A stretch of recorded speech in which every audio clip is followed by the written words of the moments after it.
Hello, welcome back, or welcome if you're new. As usual, I don't know what I'm doing, but let's find out. So I found an article on the characters that we might see in Arcane Season 2. Oh, okay, good. And we're going to take a look at some of them, take a look at some skins maybe, Oh, maybe read their stories if they have short stories. okay, I'm totally here for this. We've done a couple of Riot League of Legends related content recently, and it's made me realise just how much I'm like thirsting for all of the information. So this means I can learn some more. Thank you to those that have commented previously. It's been really, really helpful. If at any point you want to tell me something throughout this video, then absolutely leave a comment. Leave a like if you're enjoying what you're watching. Subscribe, obviously, all of that stuff that everybody wants you to do. I'd really appreciate it, and it'd be good to get an idea of if you're enjoying yourself, because this is just epic and I'm having so much fun. Okay, so the characters, the champions then, I guess, that we might see in Arcane Season 2. Do we know when it's out yet? Find out for me real quick before we get into this. I just want to know, like, when it's coming. Sometime in 2024? Okay. I mean, I could... patience. Okay, fine. 2024. I mean, that's better than 2025. Okay, fine. I mean, it's not that far away. Yeah. What's the bet that we right at the end of 2024, though? Let's find out. I'm really excited for this. Arcane Season 1 was just next level sick. I'm really excited. Okay, Darius. Named the Hand of Noxus after leading his troops into a historic victory on the battlefield. Darius learned to fight when he was still a child. He and his brother Draven. Sorry. I can't say Draven without saying it like that anyway. Grew up on the streets of Basilich.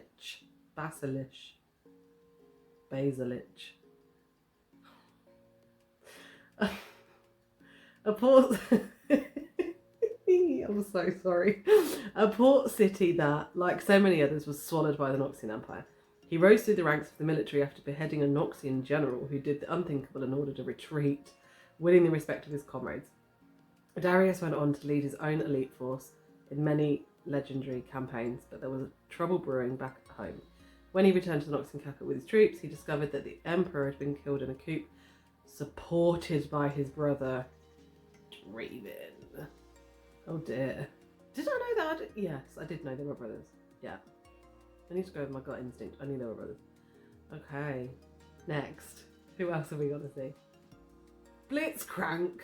The most annoying motherfucker ever. I'm really annoying to play too. Like, annoying to play against and annoying to play. Anyway, okay. So, in Arcane Season 1, Hextech pioneer Victor was almost driven to suicide after his attempts to cure the terminal illness led to the accidental death of Skye, his longtime assistant and friend. That was just heartbreaking. I'm going to watch it again. Yeah, when we've got like an actual release date, I'm going to start again like 2 weeks before and like bang it out hard just before then we start Season 2. Anyway. Thankfully, Jace was there to comfort his devastated colleague who was still around come the end of the season. He was portrayed in a sympathetic light throughout, shown as a genius inventor whose heart was in the right place. Though League of Legends fans know that there's a lot more to come from Victor. In League lore, Victor goes on to get a lot more maniacal with his idealistic views, but before he gets there he invents everyone's favourite. Everyone's favourite? They're taking the piss. Blitzcrank. Tell me what you think about Blitzcrank. Because he has a place, don't get me wrong. I've seen some videos or experienced in a game myself somebody playing Blitzcrank really well, in which case he's like great. But I feel like getting that right, maybe it's because I'm shit. Maybe I'm just shit because that's not the kind of character I play. But anyway, I feel like getting that right is really difficult. I don't know if I'm right about that or not, but I feel like if you set it up right and you really like know what to do, then great. But otherwise he's a bit fucking useless. Let me know what you think. There's gonna be loads of like Blitzcrank fans that are like, you know nothing, you don't know about this, you just shit. I probably am just shit. Okay, I didn't know that, yeah, I'm loving this. I didn't know about this. Okay, so we're gonna get to see this in Season 2. I keep forgetting that I'm reading about what's gonna happen in Arcane. Amazing. Okay, next one. So these are the ones we might see, just so you're aware. Might see? Yeah. Oh, it does say might see. So this could just be a load of old shit. Well, I suppose it leaves it's like exciting, I guess, to not know. Yeah. Okay, might see. Okay, we might see this. Okay, fine. Yeah, these are just speculation. These are characters related to the characters that we've seen. Right? Okay, yeah, So obviously he's Victor's creation, so... Yeah, so I was just thinking, as you were saying it, it was dawned on me that, yeah, I've got people who really know the lore and people who really know everybody's backstories and which champions are linked to which champions are going to be able to make like an educated guess, right, on what we've seen so far in Arcane Season 1, who we've seen, and therefore by default who we're probably going to see. So, okay, it's just dawned on me. I'm awake now. Okay, who might we see next? So Blitzcrank is one of these older characters that I assume his story has been updated many times because he was made before Victor. So Victor couldn't have created him because, you know, in his story, he was just Blitzcrank. But now, obviously, as they create the game, they revamp people's stories to make them make sense and have some kind of continuity. Okay. I mean, I really like the idea of something being what it's meant to be from the beginning, but that's not a realistic expectation, so that's fine. I can deal with that. Because I guess you don't know how things are going to grow, right? And you don't... Yeah, you can learn and grow, that's fine, and adapt. Okay, next. Urgot. Now, Urgot is a name I know now because we watched... I'll link it because I don't have it in the front of my head. But there's a video already where we've seen him. It's the Kaiser one, wasn't it? So I don't know Urgot from playing. I literally know him because I learnt something doing this. Okay. It seems inevitable that Urgot, aka the Dreadnought, will show up in Arcane at some point. I guess because of the green stuff that everybody's addicted to. Anyway. Chem fuel. Is it chem fuel? I think. I don't think it is. That's not what I've got in my head. But anyway, yeah, that's fine. I'm gonna go and I'll have a look at that after. So it seems inevitable he's going to show up at some point, which makes sense. In League of Legends lore, Urgot is a Noxian headsman who took countless lives in the name of the expansionist empire. That same empire would ultimately betray him, however. Urgot was sent on a mission to Zorn, charged with eliminating a terrorist cell plotting against Noxus. By the time he realised that his mission was just an excuse to get him out of the way, a coup had taken place back home and Urgot was on the outs. He found himself at the mercy of the Chem Barons and was soon sent to the Dredge, the infamous Chemtech prison mine located deep below Zorn. That's really shit. What a shit hand. What? How has this not come up already? Okay, so I'm currently looking at Dr. Mundo, who I fucking love. I love him. I only love him in ARAM. I wouldn't play him in lanes. I fucking love to play Dr. Mundo. You can just like go crazy. Once you've like got past a certain, like you've made enough money to like build him up properly, you can literally murk everybody. It's so much fun. I love him. I think he's absolutely brilliant and like his voice and everything. I love Dr. Mundo. Yes! Oh, it's just dawned on me we might see him. I keep forgetting what we're watching. I'm excited about what I'm learning and I keep forgetting to relate it back to the fact that they might be in Arcane. Okay. He's so epic. Let me read what it says. Dr. Mundo definitely matches your gung-ho playstyle.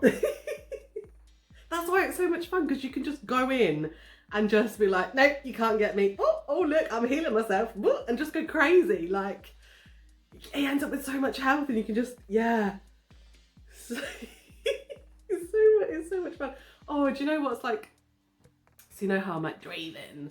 Whenever I play Dr. Mundo, like, I'll always do like voices and stuff, but yeah, I can't like, I love the little, they have all their little sayings, they have loads of them, right? It's yeah. Woo! This one's excited me. I don't know if I'm going to be able to read it. I'm super, yeah. Okay. I'm making my face out. I'm smiling so much. Oh. Okay, come on, get it together. Dr. Mundo popped up in a blink and you'll miss it Arcane Season 1 Easter egg. What? Wait, did he? Perhaps we'll take a look at that after. Oh, please. Because we missed that. I didn't see that. Did you see that? No, you would have said. I don't remember. Apparently, he popped up. Okay, and he could make his first proper appearance in the upcoming second season of the show, which would make sense. Why would you like teaser it in season 1 and then not have him in season 2, which means he probably will be. A torn poster featuring the old corporate Mundo design can be seen as powder peaks around a corner during the first act, confirming that this increasingly popular champion, he became an unexpected favourite with professional League of Legends players in 2021, exists in the Arcane universe. It makes sense that he would be active in Zorn as he lurks in the Undercity's now deserted asylum in League lore. Oh, yes. Click it. Click the link. So I'm looking at a tweet. There's like a picture of powder peeking around the corner, and it says, I think nobody has published this as far as I have seen, but in the scene of powder on the dock, on one of the walls you see a torn advertisement with the old corporate Mundo design. Oh, okay. I would not have, even if I'd have looked at that, I wouldn't have known what that was. Which stands to reason, fair enough. Yeah, okay. Well, hopefully then that is a little teaser for like, you know, those like die-hard fans that would have picked up on. So I'm assuming it's deliberate, right? Because you wouldn't bother making it that discreet if it wasn't on purpose. Okay, let me find a bit more Mundo information. Oh, there's some. Before he became a purple-skinned, muscle-bound monster, Dr. Mundo was an enforcer for one of Zorn's most feared chem barons. He was always a big guy, but he was also a friendly and outgoing character. This didn't sit well with his boss, who would eventually grow tired of Mundo's over-familiarity. I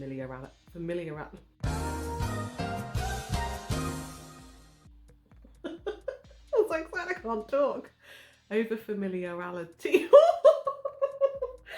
But insert correct pronunciation. What's wrong with me? You've got me too excited. Familiarity. Hark at him know now to speak. To make an example of him, the Chem Baron had Mundo locked away in Zorn's asylum, where residents were more guinea pigs than patients. I mean, there is a lot. It's very heavy and it's very dark, isn't it? Like all the stories and stuff. You forget. I think like you get wrapped up in like music videos and like that it's just super fun. But yeah, then you get reminded like where it comes from. I love how much detail there is. I know I keep saying that, I'm banging on, I know, but it makes it like, yeah, it makes it have depth and weight. Okay, next. Ooh, Warwick. See now, I might be pronouncing that wrong, but this is one of you like playing Warwick, don't you? I love Warwick. But you don't say it Warwick. You don't say Warwick. I say Warwick. You say Warwick. Warwick. It's Warwick. Anyway, I call him Warwick. But I've not really played him. Excited for you that one of your favourites is here too. League of Legends champion we're most likely to see in the upcoming. The most likely to see. Oh, no, I know why. Okay, yeah, it's hit me. I know why. Huh, I know something. Most likely to see in the upcoming second season of Arcane is Warwick, who was teased numerous times during season 1. Yes, he was, and then again in the season 2 teaser. It appears as though presumed dead barkeep Vander will be brought back as classic champion, created by Singed in League lore. Singed was nearby when Vander went down swinging in the first act of season 1, so recovering his body would have been relatively straightforward. When the camera zooms away from Singed during the final moments of the last episode, he glances up at the body of a hulking clawed figure, as stings what could have been in place. The song opens with a line, "I'm the monster you created." We talked about that actually. We both picked up on that, and I obviously was like, who, what, where, and he explained to me at the time. So yeah, that's expected. We kind of already were thinking that was going to be a thing. Oh, okay. Camille, who I really struggle with. I'm not good enough to play her yet, I'm afraid. One champion that keeps coming up as fans debate which characters make sense for Arcane Season 2 is Camille, and there's a good reason. Also known as the Steel Shadow, Camille belongs to Clan Feros, a well-known Piltover family with a murky past.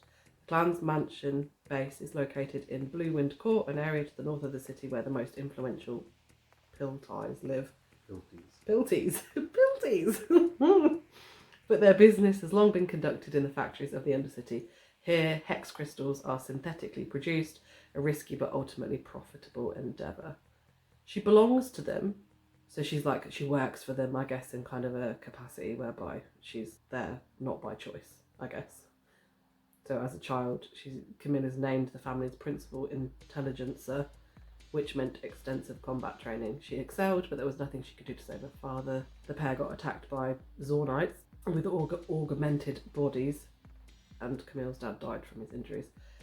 Camille began augmenting her own body, wanting to be as strong as humanly possible. Families to Fisher, Hakim Nadiri, who loved her deeply, worried that she would be more machine than woman if she carried on, but fearing her weaker brother might succumb to the same fate as their father, she kept going. And then obviously it's got bladed legs. Makes sense. Yeah, I'm learning so much. This is fun. This is good. Next, Swain. This is a character I don't know. He looks familiar. Now, Swain was one of my favourites before he got reworked.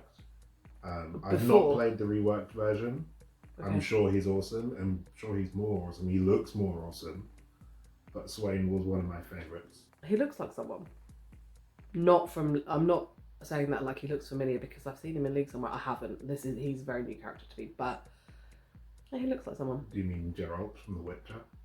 Oh, he fully does. He fully does. That is exactly what I'm thinking. Well done. Yeah, he does. Anyway, the man who staged the coup in Noxus Vault, Urkel, was busy chasing false leads in Zorn. Amazing. Okay, so that's who Swain is.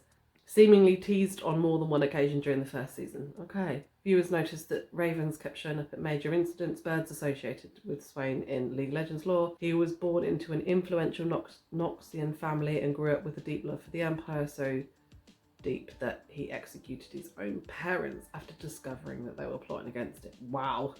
Whew. Okay. Swain. So ravens, I love ravens. You do? I'm sure this is still a thing. No, it is still a thing. They wouldn't remove this aspect of Swain in terms of the game. Yeah. He turned into a big raven monster with birds coming out of him. Oh, okay. Yeah, he always has a raven on his shoulder, and as you can see, it has like 6 eyes, it looks like, and yeah, he turns into a big raven monster, and he's a bit like Mundo, but he's a bit like Mundo, but he's a mage, and he's not like as durable. But he turns into a big raven monster, and the ravens fly out and bring health back to him. Oh, so nice. He's kind of like Mundo in that sense. Yeah, he just turns into a big monster and he heals a lot. Nice. And hurts everyone around him. Nice. And he has this is this because he's turning? Or does he just always have like a claw hand? He always has. He always has a claw hand. Okay. I mean, I bet it looks epic. Okay, amazing. Anybody else? Ziggs! Mofo. Ties to Jinx. Why? Why is he tied to Jinx? Arcane introduced viewers to Yordles. They've misspelled it here. It's Yordles. Yordles. Yeah. Oh, okay. It's not just me. Introduced viewers to Yordles, a race of furry little spirits in the League of Legends universe, via the distinguished Professor Cecil B. Heimerdinger, I guess they're all small and furry. A founding father of Piltover. Heimerdinger helped turn the City of Progress into a shining beacon known across Runeterra, though he's lost touch according to some of his younger colleagues. He ventured into the Undercity after being booted from the council in a vote initiated by Jace in Season 1, quickly forming a bond with the leader of the Firelight's Echo. Heimerdinger, that was so sick. Heimerdinger was blown away by the Zornite's ingenuity, though he's not the first to impress him in this way. Okay. In League lore, Heimerdinger once had an assistant by the name of Ziggs, a fellow Yordle and an expert in hexplosives. A term he coined himself. I mean, well done. He idolised Heimerdinger and had the potential to be just as great, though his flagrant disregard for safety made him something of an outcast amongst Yordle scientists. And there's a little quote there from Heimerdinger about him being unpredictably dangerous, which is, pretty fitting. The Yordle's unpredictable and dangerous nature meant he got along swimmingly with fellow and mayhem maker Jinx when they happened to meet one day. Mayhem maker. Woof. The two quickly developed a friendship, and after a crazy night together, in the Undercity, Ziggs decided to join Jinx in Zorn, making it his new home. With ties to Zorn's loose cannon and Piltover's revered inventor, there's every chance Ziggs could feature in Arcane Season 2. I had no idea. That makes sense.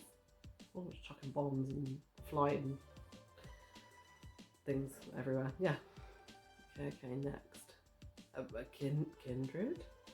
The first season of Arcane was full of nods to as of yet unseen League of Legends champions. I mean, it was. You noticed loads of little things I obviously didn't, but even I picked up on like one or two or three. I obviously can't remember like some of the things that you said, but this, I've just seen it, and you did point this out to me at the time, Trindamir's helmet. So eagle-eyed fans of the game noticed several familiar items in Benzo's shop, including Trindamir's helmet and a mask apparently belonging to the fan favourite, Jin, aka the Virtuoso. Both of these champions are associated with other parts of Runeterra, excuse me, that may or may not become the settings of future shows, though neither are likely to show up in Arcane Season 2. One character that might, however, is Kindred, who I have no idea about. In fact, Kindred was kind of in Season 1. From after Caitlyn had released Vi from Stillwater Prison on the condition that she help her hunt down Silco, the pair hit up a brothel in Zorn looking for information. As they passed various rooms, Caitlyn couldn't help but glance left and right, and she saw a cosy looking couple wearing two very familiar looking masks.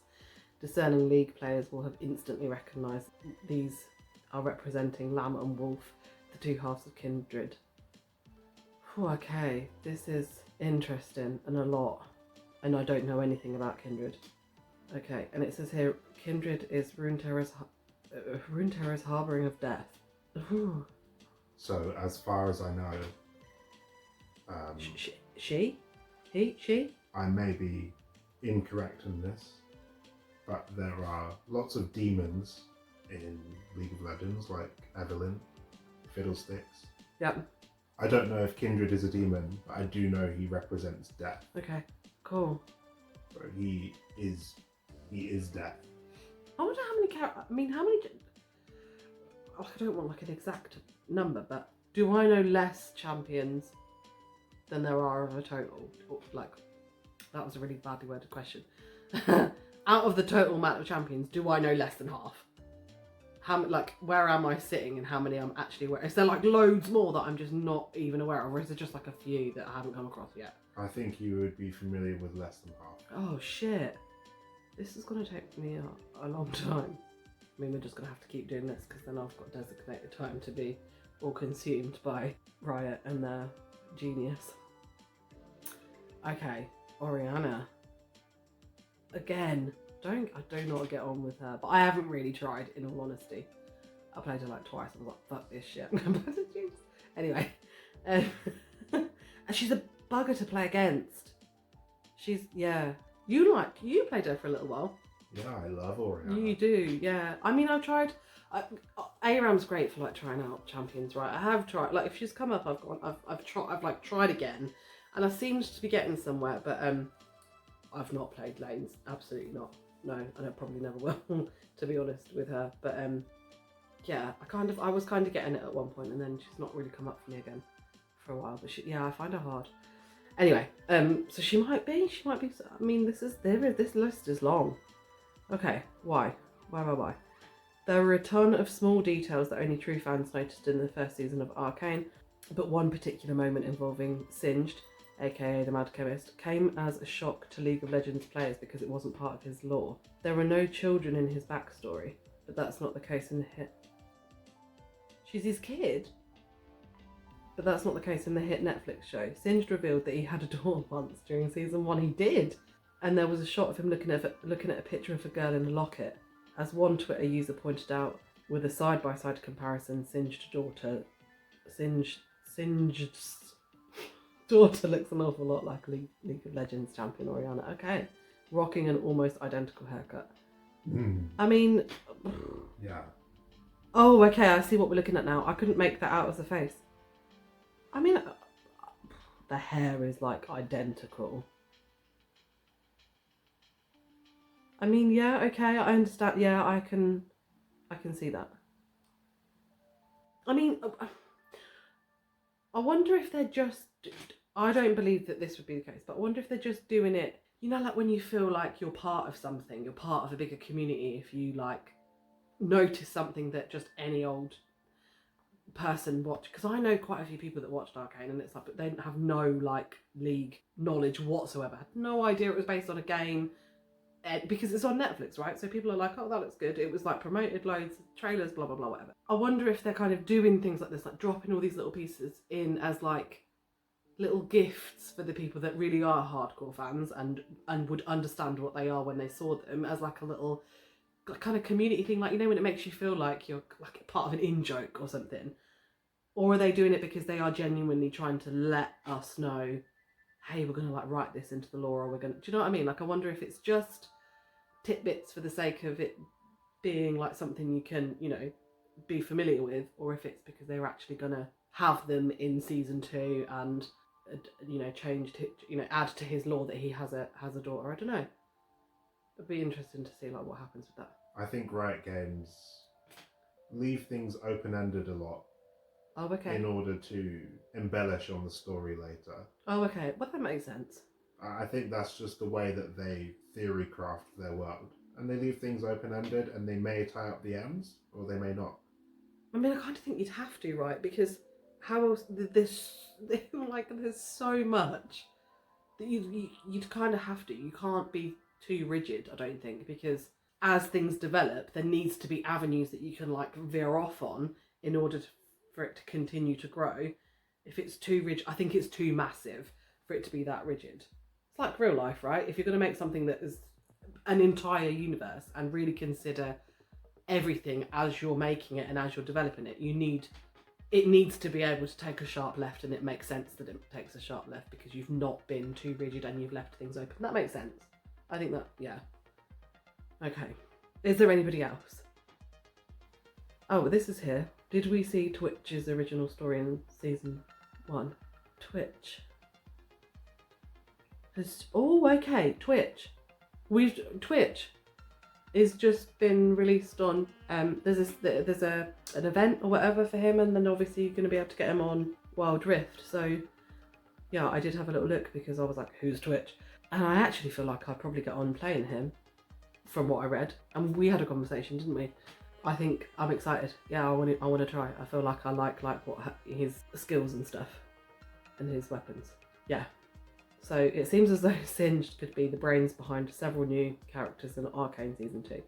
On top of the rumours that he's actually Oriana's father, there's a theory that he also created the well-known League of Legends champion Twitch during the first season of the show, right under our noses.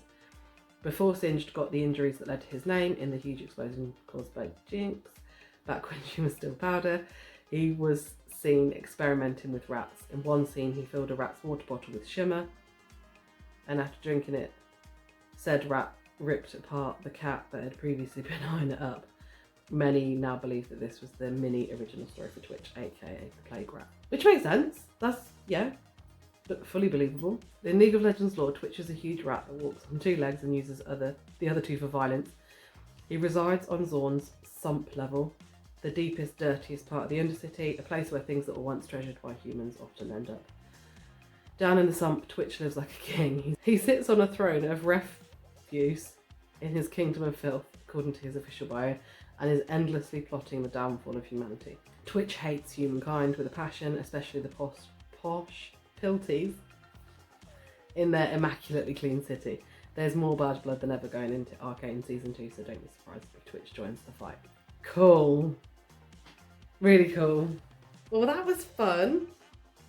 I was expecting just to sort of, yeah, here's a list of who we might see, or actually I thought it was kind of confirmed. I don't know why I thought it was confirmed, that was daft. But yeah, we've learned as well. Like, we've got a little bit of each of them's kind of backstory, how they're linked. My favourite bit is how they're linked to other champions, because I'm fucking here for that. I'm here for all the relationships. I love when it's like because of something to do with someone that they loved or that they were like close with, whatever. It's really nice because things like they're starting to connect up together in my head, because obviously like I've been playing that long really, like then you just get immersed in playing, and then every so often this stuff comes up, and it's come up obviously recently, and it's connecting dots in my head. Yeah, loads of fun. Good idea. Thanks. And thank you for watching. Do all of the thumbs and the bells. Let me know what you think in the comments. If we've talked utter shit, as I always say, please correct us. I'm totally fine. I will read your comments. I will probably say hey. Thanks for being here. Appreciate you. See you soon.